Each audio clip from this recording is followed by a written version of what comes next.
Telangana express చూద్దాం. జగిత్యాల జిల్లాలోని పలు మండలాల్లో ధాన్యం కొనుగోలు కేంద్రాల్లో జిల్లా కలెక్టర్ సత్యప్రసాద్ ఆకస్మికంగా తనిఖీలు చేపట్టారు.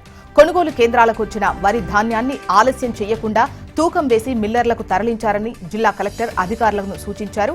రైతులకు ఎటువంటి ఇబ్బందులు లేకుండా సకాలంలో ధాన్యం కొనుగోలు జరగాలని చర్యలు చేపట్టాలని స్పష్టం చేశారు. నల్లగొండ జిల్లా కొండమల్లలో భారీ అగ్ని ప్రమాదం జరిగింది. భారీ శబ్దాలతో విద్యుత్ ట్రాన్స్ఫార్మర్ పేలడంతో ఒక్కసారిగా మంటలు చెలరేగాయి.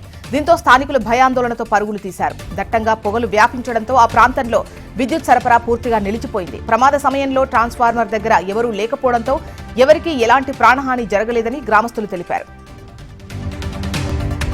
నిజామాబాద్ జిల్లాలో ఈదురుగాలులతో కూడిన వర్ష బీభత్సం సృష్టించింది. మంచిప్ప, భైరపూర్ గ్రామాల్లో వేగంతో వీచిన ఈదురు గాలులకు చెట్లు, విద్యుత్ స్తంభాలు నేలకొరిగాయని గ్రామస్తులు తెలిపారు. రేకులపల్లి గ్రామానికి చెందిన రవికుమార్ అనే వ్యక్తి ఇంటిపై కప్పు ఎగిరిపోవడంతో కుటుంబ సభ్యులు భయాందోళనకు గురయ్యారు. ప్రభుత్వం స్పందించి తమను, తమ కుటుంబాన్ని ఆదుకోవాలని గ్రామస్తులు కోరుతున్నారు. సంగారెడ్డి జిల్లా కోహీర్ మండలంలో కురిసిన అకాల వర్షంతో రైతులకు తీవ్ర నష్టం వాటిల్లిందని వాపోయారు. భారీగా వీచిన ఈదురు గాలులకు మండలంలోని పీచేర్యగడి, సజ్జాపూర్, మాచిరెడ్డిపల్లి గ్రామాల్లో అరటి తోటలు నేలకొరిగాయి. ఎకరానికి 1,00,000కు పైగా పెట్టుబడి పెట్టి సాగు చేసిన అరటి పంటకు తీవ్ర నష్టం వాటిల్లడంతో రైతులు ఆందోళన వ్యక్తం చేశారు. ప్రభుత్వం స్పందించి తమకు ఆర్థిక సాయం అందించాలని రైతులు కోరారు. సంగారెడ్డి జిల్లా బహిరందిబ్బ గ్రామంలో గాలివాన బీభత్సం సృష్టించింది. ఓ ఇంటి పైకప్పు ఎగిరిపోవడంతో గ్రామస్తులు భయాందోళనకు గురయ్యారు. కొంత ఆస్తి నష్టం వాటిల్లిందని బాధితులు వాపోతున్నారు.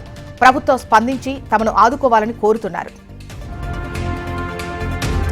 బీఆర్ఎస్ పార్టీపై డీసీసీ అధ్యక్షుడు కైలాష్ నేత తీవ్రస్థాయిలో విమర్శలు చేశారు. నల్లగొండ జిల్లాలో బీఆర్ఎస్ నిర్వహించిన కార్యక్రమం రైతు సభ కాదు, రైతు హంతకుల సభ అని ధ్వజమెత్తారు. 10 ఏళ్ల పాటు రైతులను నమ్మించి మోసం చేసిన బీఆర్ఎస్ నేతలు ఖజానాలను నింపుకున్నారని ఆగ్రహం వ్యక్తం చేశారు.